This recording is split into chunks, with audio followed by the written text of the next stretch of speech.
नमस्कार दोस्तों, स्वागत है आपका तिवारी एकेडमी में। दोस्तों, कैसे हैं आप सभी लोग? उम्मीद है कि आप सभी लोग स्वस्थ हैं, बेहतर हैं। दोस्तों, आज के इस वीडियो में हम बात करने वाले हैं कक्षा 9 के सामाजिक विज्ञान में भूगोल के अध्याय 6 के विषय में, जिसका शीर्षक है जनसंख्या। तो चलिए शुरू करते हैं इस अध्याय को और बढ़ते हैं इस वीडियो में आगे। दोस्तों, आज इस अध्याय को समझने से पहले, इस अध्याय की शुरुआत करने से पहले मैं चाहता हूं कि हम इस अध्याय में कुछ महत्वपूर्ण शब्द जिनका उपयोग इस पाठ्यपुस्तक में किया गया है उनके शब्दार्थों को पहले समझ लें। इससे होगा ये कि शब्दावली समझने से हमारे लिए अध्याय को समझना और बेहतर और सरल हो जाएगा, है ना। तो सबसे पहले हम शब्दावली को समझते हैं। जैसे कि सबसे पहला शब्द है हमारे सामने अवदाब। इसका अर्थ क्या होता है? तो दोस्तों, इसका अर्थ होता है कि या तो ऋतु विज्ञान या फिर जलवायु विज्ञान। इसमें दोस्तों इसका अभिप्राय होता है अपेक्षाकृत निम्न वायुदाब वाले क्षेत्रों से, यानी ऐसे क्षेत्र जहां पर जो वायुदाब है वो कैसा है? अपेक्षाकृत निम्न है, कम है। ठीक है। इसके बाद में एक शब्द है अवदाब के बाद में अवसादी शैलें। इसका क्या अर्थ होता है? तो दोस्तों, अवसादों से बनी हुई जो शैलें होती हैं उन्हें ही अवसादी शैलें कहा जाता है। इनके अंदर प्रायः दोस्तों परतदार संरचना होती है, यानी परत दर परत आपको ये देखने को मिल सकते हैं इनकी संरचना। इसके बाद में है आग्नेय शैलें। ये क्या होती हैं? मुझे उम्मीद है कि हमने कक्षा 8 में जो पढ़ा था वो आपको अब तक याद है ना। हमने आग्नेय शैलों के बारे में पढ़ा था कि भैया ये वो शैलें हैं जो मैग्मा या लावा के पृथ्वी की सतह या पृथ्वी के भीतर जम जाने से बनती है। क्या आपको याद है हमने इनके दो प्रकारों के बारे में भी पढ़ा था? एक जो ज़मीन के भीतर बनती है और एक जो ज़मीन के ऊपर। ठीक है। अब बात करते हैं दोस्तों आधार जनसंख्या की, कि आधार जनसंख्या क्या है। तो दोस्तों, किसी दिए गए निश्चित समय में किसी क्षेत्र की कुल जनसंख्या ही आधार जनसंख्या कहलाती है। दोस्तों, मेरी ऐसी आपसे अपेक्षा नहीं है कि मैं एक बार आपको इन शब्दों के अर्थ बता रहा हूं तो ये शब्दों के अर्थ आप एक ही बार में याद कर लेंगे, लेकिन ये अपेक्षा ज़रूर है कि जब कहीं आप इन शब्दों को इस अध्याय में आगे देखेंगे तो आपको इनके अर्थ उस समय ज़रूर ध्यान में आ जाएंगे, है ना। इसके बाद में है दोस्तों आश्रित अनुपात। इसका अर्थ क्या होता है? दोस्तों, आश्रित आयु। अब आप कहेंगे आश्रित आयु का मतलब 15 वर्ष से कम और 60 वर्ष से अधिक आयु में दोस्तों आर्थिक रूप से सक्रिय आयु जो होती है ना 15 से 59 वर्ष, इनके लोगों के बीच का जो अनुपात है उसे ही आश्रित अनुपात कहा जाता है। आश्रित अनुपात का मतलब एक और हम उन लोगों को ले रहे हैं जिनकी आयु 15 वर्ष से कम है और 60 वर्ष से अधिक है, और दूसरी ओर हम 15 से 59 वर्ष के लोगों को लेते हैं, दोनों का अनुपात निकालते हैं और इसे ही आश्रित अनुपात कहा जाता है ना। अब बात करते हैं आंतरिक अपवाह की। दोस्तों, आंतरिक अपवाह का क्या अर्थ होता है? हमने एक अध्याय पढ़ा था अपवाह के ऊपर। तो अपवाह जो है उसको तो आप जानते ही हैं, समझते हैं। तो आप समझिए कि एक ऐसा अपवाह तंत्र जिसमें नदियों का जल महासागरों में नहीं पहुंचता, फिर वरन आंतरिक समुद्रों में या झीलों में गिरता है, तब हम कहते हैं कि ये आंतरिक अपवाह है। ठीक है। अब बात करते हैं उच्चावच की। इसका अर्थ क्या होता है? दोस्तों, धरातल या फिर समुद्र की तलहटी पर आप समझिए कि प्राकृतिक रूप से यानी नेचुरल रूप से रेखा में पाए जाने वाले जो ऊंचाइयों के अंतर पाए जाते हैं ना, अलग अलग जगह, कुछ जगह ज़्यादा ऊंची है, कुछ जगह कम ऊंची है, निम्न है, तो इसी अंतर को उच्चावच कहा जाता है। ठीक है। अब समझते हैं उपमहाद्वीप। दोस्तों, एक बहुत बड़ा भूखंड जो महाद्वीप के शेष भाग से एक अलग भौगोलिक इकाई के रूप में स्पष्ट रूप से अलग होता है, उसे ही उप महाद्वीप कहते हैं। ठीक है। बात करते हैं किशोरावस्था की। इसका अर्थ क्या होता है? तो दोस्तों, किशोरावस्था के बारे में आपने सुना होगा ज़रूर पहले भी।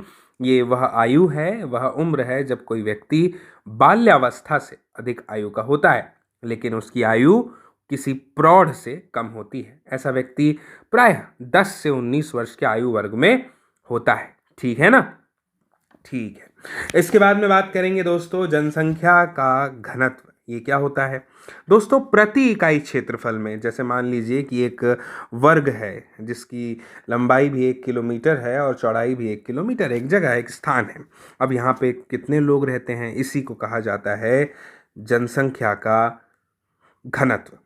1 वर्ग किलोमीटर में रहने वाले लोगों की संख्या, ये भी एक तरह का जनसंख्या घनत्व ही तो है ना दोस्तों। इसके बाद है जनसंख्या वृद्धि की दर, है ना। तो इसका मतलब है कि ये जनसंख्या वृद्धि की दर जो है ना, ये जनसंख्या के बढ़ने की गति को हमें बताता है कि किस गति से जनसंख्या में वृद्धि हो रही है। वृद्धि दर में दोस्तों बढ़ी हुई जनसंख्या की आधार वर्ष की जनसंख्या के साथ में तुलना की जाती है और इस वार्षिक या दशकीय गति से इसे ज्ञात किया जाता है। ठीक है, अब आगे है जन्म दर दोस्तों। प्रति 1000 व्यक्तियों में जन्म लेने वाले जीवित शिशुओं की संख्या को ही जन्म दर कहा जाता है कि प्रति 1000 व्यक्तियों में कितने शिशु हैं जो जीवित हैं, है ना, जिन्होंने जन्म लिया है। ठीक है, अब बात करते हैं जलोढ़ मैदान की। तो दोस्तों नदियों के द्वारा बहाकर लाई गई महीन गाद या शिला कणों वाली कांप अथवा जलोढ़ मिट्टी के निक्षेपण से बना समतल भूभाग क्या कहलाता है? जलोढ़ मैदान कहलाता है। इसके बाद में है जीवन प्रत्याशा। तो इसका तो मतलब है कि भाई प्रत्येक व्यक्ति की औसत आयु कितनी है, यानी जब शिशु के रूप में उसने जन्म लिया तो डॉक्टर ने अनुमान लगाया कि ये इतने वर्ष तक के इस जलवायु में, इस देश में जिंदा जो जीवित है रहेगा, है ना, स्वस्थ रहेगा इतने समय तक के, इसे जीवन प्रत्याशा कहा जाता है। खैर ठीक है, आगे बढ़ते हैं, बात करते हैं जीवोम की। तो ये एक ऐसी जलवायु दशाओं वाले क्षेत्रों में एक सी जलवायु दशाओं वाले क्षेत्रों में अलग अलग वर्गों में पाए जाने वाले जो पादप समूह हैं उनके लिए संबोधन में लाया गया शब्द है जीवोम, है ना। फिर झील की बात करें तो आप झील को तो आपने नाम सुना ही होगा, आप जानते ही हैं कि ये एक जलराशि है जो पृथ्वी की सतह के गर्त यानी गड्ढे में होती है और चारों तरफ से पूरी तरह स्थल से घिरी होती है। फिर नवीन युवा पर्वत किसे कहेंगे? तो दोस्तों पृथ्वी के भूपटल के नवीनतम दौर में बने हुए मोड़दार या फिर वलित पर्वत, जैसे हिमालय है, आल्प्स है, रॉकी पर्वत है, एंडीज है, ये सब इसमें आते हैं। निमज्जन क्या होता है? दोस्तों जलवायु विज्ञान में ना ये हवा के नीचे जाने वाली गति है जिसको आप निमज्जन कहते हैं। भूगर्भ विज्ञान में इसका जो अभिप्राय है दोस्तों वो धरातल की सतह के नीचे धंसने की क्रिया से है। इसके बाद में है नेशनल पार्क। दोस्तों एक आरक्षित क्षेत्र होता है जहां पर प्राकृतिक वनस्पति, वन्य जीव जंतु और प्राकृतिक पर्यावरण को सुरक्षित रखा जाता है। अब है पठार, ये क्या होता है? तो दोस्तों विस्तृत रूप से उठा हुआ यह एक भूभाग है जिसके ऊपर का जो भाग है वो अपेक्षाकृत समतल है और किनारे तेज ढाल वाले हैं। इसके बाद में है पर्यावरण। तो दोस्तों वह परिवेश अथवा परिस्थितियां जिसमें हम एक व्यक्ति या वस्तु को देखते हैं, रहती है और अपना विशेष आचरण स्वभाव विकसित करती है। इसके अंतर्गत क्या होता है? भौतिक और सांस्कृतिक दोनों तत्व आ जाते हैं, पर्यावरण कहलाते हैं। और सामान्य परिभाषा जो हमने पढ़ी है वो क्या है कि पर्यावरण वह आवरण या घेरा है जो समस्त मानव समुदाय और सभी जीवधारियों को चारों ओर से घेरे हुए है, जो सिर्फ अपनी गतिविधियों से हमें ही प्रभावित नहीं करता बल्कि हमारी गतिविधियों द्वारा स्वयं भी प्रभावित होता है ना। ठीक है, इसके बाद बात करते हैं पर्वत की। तो दोस्तों पृथ्वी के धरातल का ऊपर की ओर उठा हुआ एक भाग जो काफ़ी ऊंचा होता है और साधारणतः तीव्र ढालों वाला होता है, पर्वत कहलाता है। इसके बाद में है पशु पक्षी। तो किसी दिए हुए क्षेत्र की जो जैव संपदा है वो कहलाती है। दोस्तों प्रवसन लोगों का एक स्थान से दूसरे स्थान पर जाकर के बसना ही प्रवसन कहलाता है। और आंतरिक प्रवसन का अर्थ होता है दोस्तों कि लोगों का एक ही देश में आना जाना, और बाह्य प्रवसन का अर्थ होता है लोगों का एक देश से दूसरे देश में आना जाना। यानी जब देश के अंदर ही आना जाना है तो आंतरिक प्रवसन, और देश के बाहर जाना आना है तो फिर बाह्य प्रवसन। जब लोग एक देश से दूसरे देश में आते हैं तो इसे अप्रवास यानी इमिग्रेशन कहते हैं दोस्तों, और जब वे उस देश को छोड़ते हैं तब इसे उत्प्रवास यानी एमिग्रेशन कहा जाता है। दोस्तों अब बात करते हैं पारिस्थितिकी तंत्र की, ये क्या होता है। तो एक तंत्र जो भौतिक पर्यावरण और उसमें रहने वाले जीवों से मिलकर के बना है, ये पारिस्थितिकी तंत्र कहलाता है। भ्रंश क्या होता है? आंतरिक हलचलों के कारण दोस्तों जो भूपृष्ठ है इस पर दरारें पड़ जाती है जिनके सहारे चट्टानें खिसक जाती हैं, इसे ही भ्रंश कहा जाता है। बात करें कि भारतीय भूभाग क्या है, तो भारत का वह भाग है जो कि जम्मू कश्मीर से लेकर के कन्याकुमारी तक और गुजरात से लेकर अरुणाचल प्रदेश तक के फैला हुआ है। यही तो भारतीय भूभाग कहलाता है। भारतीय मानक समय क्या है? तो दोस्तों भारत की मानक मध्याह्न रेखा जो है 82 डिग्री 30 मिनट पूर्व देशांतर जो है, इसका स्थानीय समय सारे भारत का प्रमाणित समय माना जाता है। और ये हमने पढ़ा भी है ना। इसे ही भारतीय मानक समय कहा जाता है। बात करें भूगर्भीय शब्द का अर्थ क्या है? तो दोस्तों पृथ्वी के भीतर उत्पन्न होने वाली शक्तियां जो कि धरातल की भू आकृतियों में विस्तृत परिवर्तन के लिए जिम्मेदार होती हैं, उत्तरदायी होती हैं, उसे ही भूगर्भीय कहा जाता है। भूगर्भीय प्लेट क्या है? तो दोस्तों पर्वतीय प्लेटों की गति की वैज्ञानिक संकल्पना को ही भूगर्भीय प्लेट कहा जाता है। फिर है भूसन्नति। इसका अर्थ हमें ये बताया है कि दोस्तों जो भूपर्वती है ना, इसमें बहुत सारे गर्त और द्रोणियां हैं। सैकड़ों किलोमीटर तक के फैली हुई गहरी खाई है जिसका तल दोनों किनारों की भूसंहतियों से अपरदित मलबे के निक्षेपण के कारण धीरे धीरे धंसता चला जाता है। और इसके परिणाम से जो अवसादी शैल है उनकी मोटी परतों का निर्माण होता है ना। तो उसे ही भूसन्नति कहा जाता है। बात करें दोस्तों मृत्यु दर की, ये क्या है? तो दोस्तों प्रति 1000 जनसंख्या पर एक वर्ष में मरने वाले लोगों की संख्या को ही मृत्यु दर कहते हैं। मानसून क्या है? हमने पढ़ा है, एक बड़े क्षेत्र में पवनों का बिल्कुल उल्टी दिशा में बहना जिससे ऋतु या मौसम में अंतर उत्पन्न हो जाता है, मानसून कहलाता है। मिलियन प्लस सिटी, ये क्या होता है? तो दोस्तों मैं आपको बता दूं 10 लाख से अधिक जनसंख्या वाले शहर को मिलियन प्लस सिटी कहा जाता है। मैदान क्या है? समतल या बहुत कम ढाल वाली भूमि का एक विस्तृत क्षेत्र जो है वो मैदान कहलाता है ना। फिर रूपांतरित या कायांतरित शैलें क्या है? तो पूर्व निर्मित आग्नेय और अवसादी शैलों पर दोस्तों जब अधिक दबाव और ताप होता है तो उसके कारण भौतिक और रासायनिक परिवर्तन द्वारा कुछ नई शैलें बन जाती हैं, उन्हें ही रूपांतरित और कायांतरित शैलें कहा जाता है। लिंगानुपात क्या है? तो दोस्तों भारत में प्रति 1000 पुरुषों पर महिलाओं की संख्या कितनी है, इसी को लिंगानुपात कहा जाता है। लैगून क्या है भाई? लैगून दोस्तों खारे पानी की झील जो समुद्र से बालू अवरोधों और समुद्र जीवाओं के कारण बनती है। वनस्पति क्या है? किसी क्षेत्र के प्राकृतिक पेड़ पौधों का आवरण वनस्पति कहलाता है।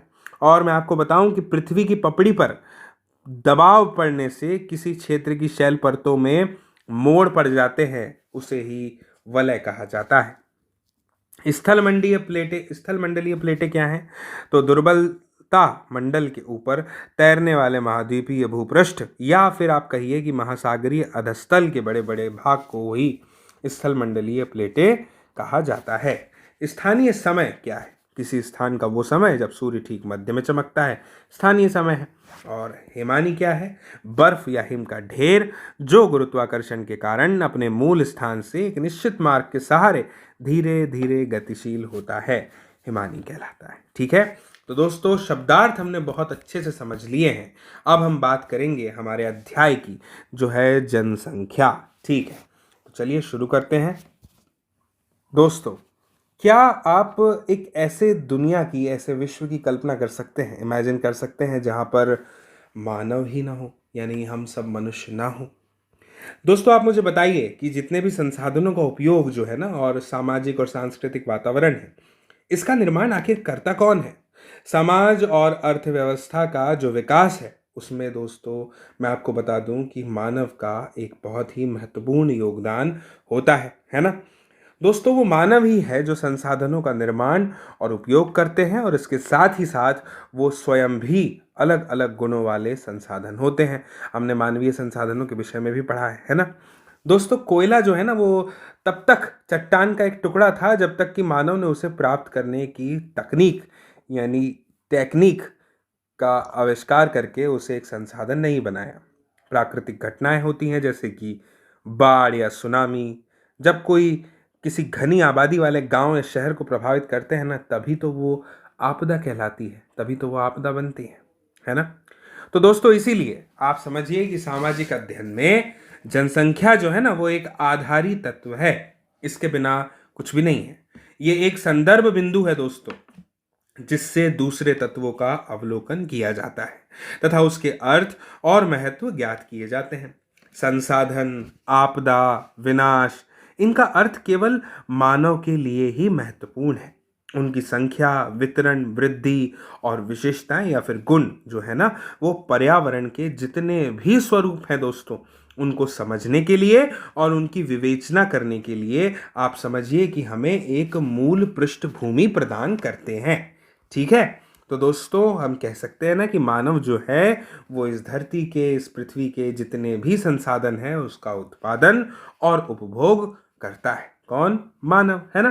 तो इसीलिए दोस्तों आज ये जानना बहुत ज़रूरी है कि एक देश में आखिर कितने लोग निवास करते हैं, वे कहाँ और कैसे रहते हैं, उनकी संख्याओं में दोस्तों वृद्धि आखिर क्यों हो रही है और उनकी कौन कौन सी विशेषताएं हैं, है ना।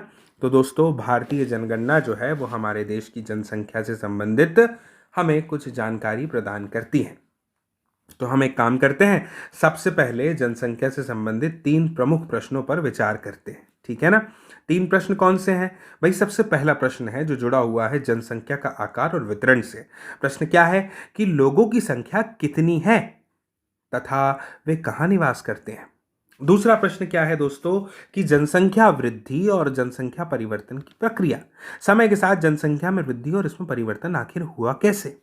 और तीसरा प्रश्न है कि उनकी उम्र, लिंगानुपात, साक्षरता स्तर, व्यावसायिक संरचना और स्वास्थ्य की अवस्था, जो मुख्य रूप से जनसंख्या के गुण या विशेषताएं हैं, वो आखिर क्या है क्या, है ना। ठीक है, तो दोस्तों शुरुआत करते हैं सबसे पहले प्रश्न के साथ में, जो क्या है, जनसंख्या का आकार और वितरण से जुड़ा हुआ, है ना। दोस्तों मार्च 2011 तक के भारत की जनसंख्या कितनी थी? 12,106 लाख थी, जो कि मैं आपको बता दूं कि विश्व में जितनी भी संख्या है, जनसंख्या है ना, उसका कितना प्रतिशत थी? 17.5% थी। यह 12.1 करोड़ लोग दोस्तों भारत के 32.8 लाख वर्ग किलोमीटर, यानी विश्व का जो पूरा स्थलीय भूभाग है उसका 2.4% है, कि विशाल क्षेत्र में असमान रूप से वितरित हुए हैं। ठीक है, अब समझिए, आगे हम चित्र देखेंगे लेकिन उससे पहले समझते हैं जनगणना, है ना। दोस्तों एक निश्चित समय के अंतराल में जनसंख्या की जो आधिकारिक गणना है ना, जनगणना कहलाती है। मैं आपको बता दूं कि यहाँ पर दिया हुआ है कि भारत में सबसे पहले 1872 में जनगणना की गई थी। हालांकि 1881 में पहली बार एक संपूर्ण जनगणना की जा सकी थी और उसी समय से प्रत्येक 10 वर्ष में दोस्तों जनगणना होती है। ठीक है दोस्तों, भारतीय जनगणना जनसांख्यिकी, सामाजिक तथा आर्थिक आंकड़ों का सबसे वृहद स्रोत है। ठीक है, चलिए अब हम आगे बढ़ते हैं और आगे बढ़ते हुए हम बात करते हैं दोस्तों 2011 की जनगणना के अनुसार। मैं आपको बता दूं कि यहाँ पर दिया हुआ है, देश की सबसे अधिक जनसंख्या वाला जो राज्य है ना हमारे देश की, वो है उत्तर प्रदेश। यहाँ की कुल आबादी कितनी है आपको पता है? 1990 लाख। दोस्तों उत्तर प्रदेश में देश की कुल जनसंख्या का 16% हिस्सा निवास करता है। ठीक है, और दूसरी ओर हिमालय क्षेत्र के जो राज्य है ना, जैसे सिक्किम की आबादी केवल 6 लाख है और लक्षद्वीप में केवल 64,429 लोग ही निवास करते हैं। ठीक है ना। दोस्तों भारत की लगभग आधी आबादी जो है ना वो केवल 5 राज्यों में निवास करती है। सोचिए, आधी आबादी कितने राज्यों में? 5 राज्यों में। कौन कौन से? उत्तर प्रदेश, महाराष्ट्र, बिहार, पश्चिम बंगाल और आंध्र प्रदेश। ये नाम याद रखिएगा दोस्तों। क्षेत्रफल की दृष्टि से राजस्थान जो है वो सबसे बड़ा राज्य है, जिसकी आबादी भारत की कुल जनसंख्या का केवल 5.5% है। अब बात करते हैं घनत्व के आधार पर भारत में जनसंख्या का वितरण। दोस्तों जनसंख्या घनत्व असमान वितरण का एक बेहतर चित्र प्रस्तुत करता है हमारे सामने, है ना। और आप समझिए कि प्रति इकाई क्षेत्रफल में, चाहे 1 वर्ग किलोमीटर हो, है ना, रहने वाले लोगों की संख्या को जनसंख्या घनत्व कहते हैं, है ना। और भारत जो है वो विश्व के घनी आबादी वाले देशों में से एक है। और क्या आप जानते हैं कि केवल बांग्लादेश और जापान ही है इनका जनसंख्या घनत्व भारत से अधिक है। बांग्लादेश और जापान का जनसंख्या का घनत्व जो है वो आप जरूर पता कीजिएगा दोस्तों। 2011 में भारत का जनसंख्या घनत्व जो है वो 382 व्यक्ति प्रति वर्ग किलोमीटर था, जहां बिहार का जनसंख्या घनत्व 1102 व्यक्ति प्रति किलोमीटर है। सोचिए, यानी 1 किलोमीटर के वर्ग में 1102 व्यक्ति बिहार में निवास करते हैं। दोस्तों वहीं पर अगर अरुणाचल प्रदेश की बात करें तो 17 व्यक्ति प्रति किलोमीटर है यहाँ पे। और ये जो चित्र आप यहाँ पर देख रहे हैं ना, ये राज्य स्तरीय जनसंख्या घनत्व के असमान वितरण को यहाँ पर दर्शाता है। कौन सा? ये नहीं, एक दूसरा चित्र, यानी ये जो है भारत जनसंख्या घनत्व 2011। इस चित्र में आप देखेंगे कि ये भारत की जनगणना 2011 का जनसंख्या घनत्व है। और यहाँ पर ये जो हरा रंग आप देख रहे हैं ना, ये वाला, ये दर्शा रहा है 250 से कम जनसंख्या घनत्व की संख्या को प्रति वर्ग किलोमीटर में। और ये जो रंग है ये दर्शा रहा है कौन सा? ये वाला, ये महाराष्ट्र, आंध्र प्रदेश, कर्नाटक, उड़ीसा, झारखंड, गुजरात, असम किसको दर्शा रहा है? 251 से 500 को। पीला रंग क्या दर्शा रहा है? 501 से 750। और ये ऑरेंज रंग आप देख रहे हैं, ये जो उत्तर प्रदेश का है, ये 751 से 1000 और 1001 से अधिक है बिहार, बंगाल, पश्चिम बंगाल, है ना। ठीक है, मुझे उम्मीद है आप समझ रहे हैं। और ये दिल्ली का भी वही है।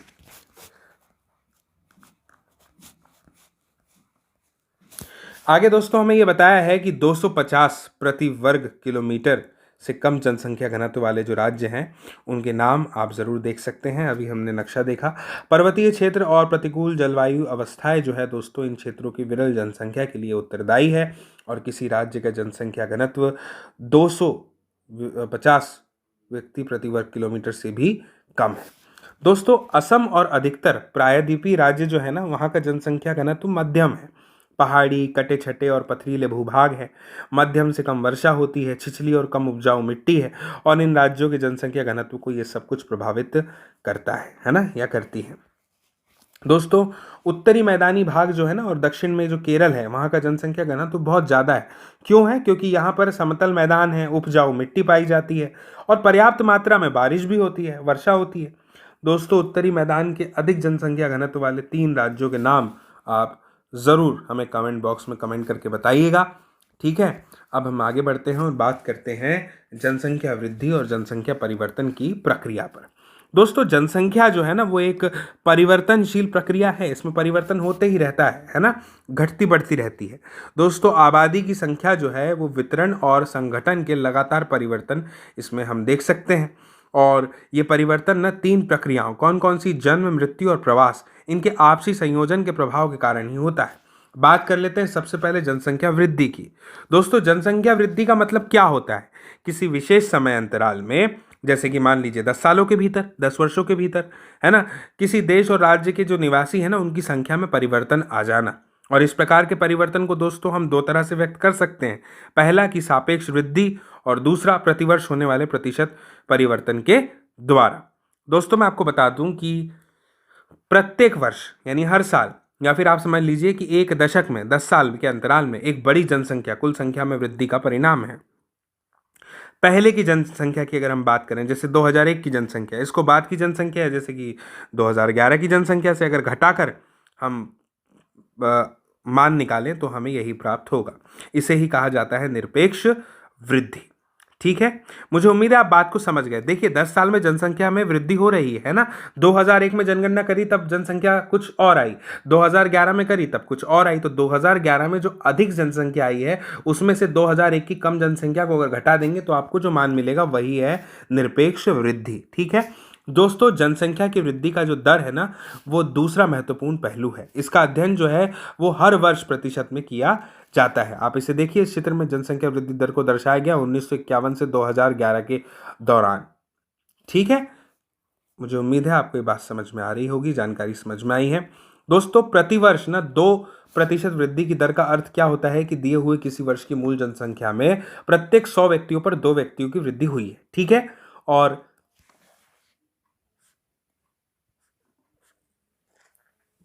इसे ही वार्षिक वृद्धि दर कहा जाता है। ठीक है ना दोस्तों, भारत की आबादी की अगर हम बात करें तो 1951 में ना 3610 लाख से ये बढ़ गई और बढ़ करके 2011 में 12100 लाख हो गई।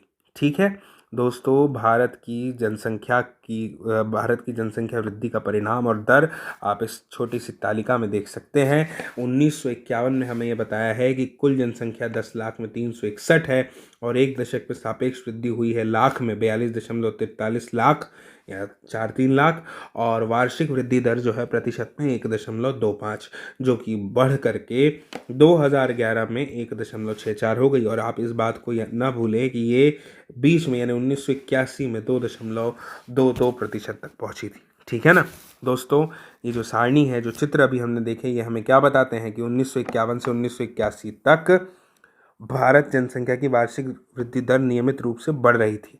ये जनसंख्या में तीव्र वृद्धि की व्याख्या को बताता है, और जो 1951 में 3,610 लाख से 1981 में 6,830 लाख तक के हो गई थी। ठीक है दोस्तों, 1981 से लेकिन वृद्धि दर जो है ना वो धीरे धीरे कम होने लगी।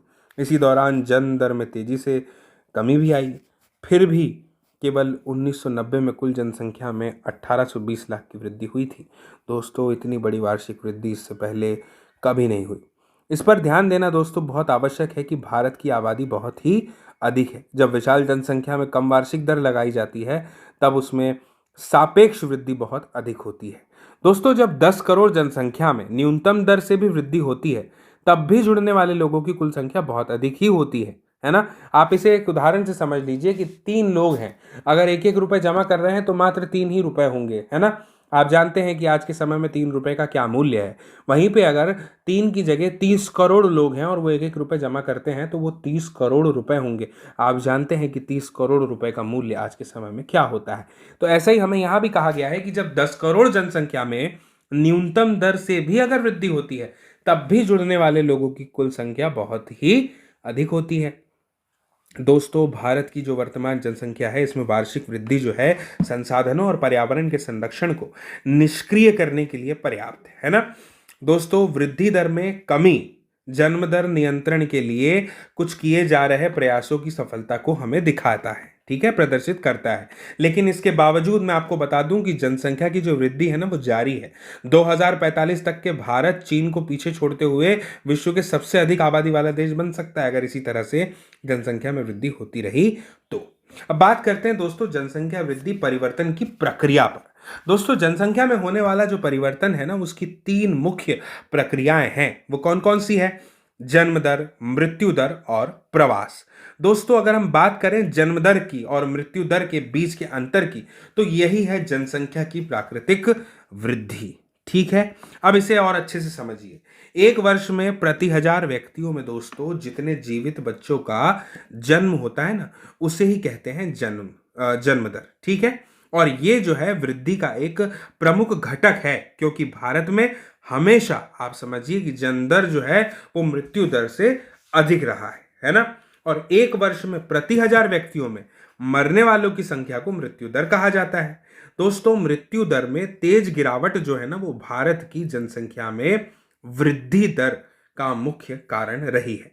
1980 तक के ना दोस्तों उच्च जन्म दर और मृत्यु दर में लगातार गिरावट के कारण जन्म दर और मृत्यु दर में काफी बड़ा अंतर आ गया और इसके कारण जनसंख्या वृद्धि दर जो है वो अधिक हो गई, है ना। और 1981 से धीरे धीरे जन्म दर में भी गिरावट आनी शुरू हो गई, जिसके परिणाम से क्या हुआ, जो जनसंख्या वृद्धि की दर थी उसमें भी गिरावट आई।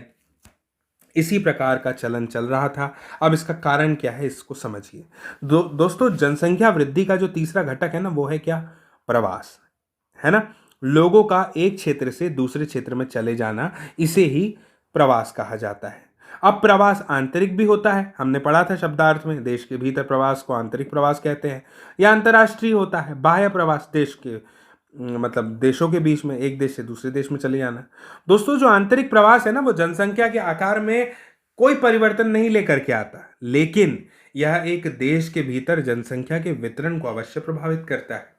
दोस्तों, जनसंख्या वितरण और उसके जो घटक हैं उनको परिवर्तित करने में प्रवास की बहुत ही महत्वपूर्ण भूमिका होती है। ठीक है दोस्तों, अब इसे समझिए कि भारत में अधिकतर प्रवास जो है वो ग्रामीण से शहरी क्षेत्रों की ओर होता है। लोग गांव से शहर की तरफ आकर्षित होते हैं, है ना। ग्रामीण क्षेत्रों में आकर्षण कारक प्रभावी होते हैं। ग्रामीण क्षेत्रों में गरीबी और बेरोजगारी की प्रतिकूल अवस्थाएं हैं। नगर का अभिकर्षण यानी पुल प्रभाव जो है रोजगार में वृद्धि और अच्छे जीवन स्तर को दर्शाता है। दोस्तों ये प्रवास जनसंख्या परिवर्तन का एक महत्वपूर्ण घटक है, आप समझिए। और ये केवल जनसंख्या के आकार को ही प्रभावित नहीं करता फिर, बल्कि दोस्तों ये उम्र और लिंग के दृष्टिकोण से नगरीय और ग्रामीण जनसंख्या की संरचना को भी प्रभावित करता है। दोस्तों भारत में ग्रामीण नगरीय प्रवास के कारण शहरों और नगरों की जनसंख्या में नियमित वृद्धि हुई है। अगर हम बात करें 1951 की, तो 1951 में दोस्तों कुल जनसंख्या की 17.29% नगरीय जनसंख्या थी, जो कि आप समझिए कि 2011 में बढ़ करके 31.80% हो गई। दोस्तों एक दशक 2001 से 2011 के अंदर 10 लाख से अधिक जनसंख्या वाले नगरों की संख्या 35 से बढ़ के कितनी हो गई? 53 यानी 53। अब आप समझिए कि किस तरह से काम हो रहा है। दोस्तों अब हम बात करते हैं आयु संरचना की, इसे भी समझिए। दोस्तों यहाँ पर हमें बताया गया है कि किसी देश में जनसंख्या की आयु संरचना वहाँ के अलग अलग आयु समूहों के लोगों की संख्या को ही तो बताता है। दोस्तों ये जनसंख्या की मूल विशेषताओं में से एक है। एक व्यक्ति की आयु उसकी इच्छा, खरीदारी तथा काम करने की क्षमता को पर्याप्त रूप से प्रभावित करती है, और इसी के परिणाम स्वरूप बच्चे, वयस्क और वृद्धों की संख्या और प्रतिशत किसी भी क्षेत्र के आबादी के सामाजिक और आर्थिक ढांचे की निर्धारक भी होती है। दोस्तों किसी राष्ट्र की आबादी को सामान्य रूप से 3 वर्गों में हम बांट सकते हैं। कौन से हैं वो 3 वर्ग? बच्चे, वयस्क और वृद्ध। अगर बच्चों की बात करें तो सामान्य रूप से देखेंगे 15 वर्ष से कम, है ना। दोस्तों ये आर्थिक रूप से उत्पादनशील तो नहीं होते तथा इनको भोजन, वस्त्र, स्वास्थ्य संबंधी सुविधाएं उपलब्ध कराने की आवश्यकता होती है। अगर वयस्क की बात करें तो 15 से 59 वर्ष तक के ये आर्थिक रूप से उत्पादनशील है, जैविक रूप से प्रजननशील है और ये जनसंख्या का एक कार्यशील वर्ग है। फिर वृद्ध की बात करें 59 वर्ष से अधिक, तो दोस्तों ये आर्थिक रूप से उत्पादनशील या अवकाश प्राप्त हो सकते हैं। ये स्वैच्छिक रूप से कार्य कर सकते हैं, लेकिन भर्ती प्रक्रिया के द्वारा इनकी नियुक्ति नहीं की जा सकती, है ना। ठीक है दोस्तों, बच्चों और वृद्धों का जो प्रतिशत है वो जनसंख्या के आश्रित अनुपात को भी प्रभावित करता है, क्योंकि ये समूह उत्पादक नहीं होते। अब आश्रित अनुपात क्या है? मुझे उम्मीद है आपको याद है, हमने शब्दावली में पढ़ा था, है ना।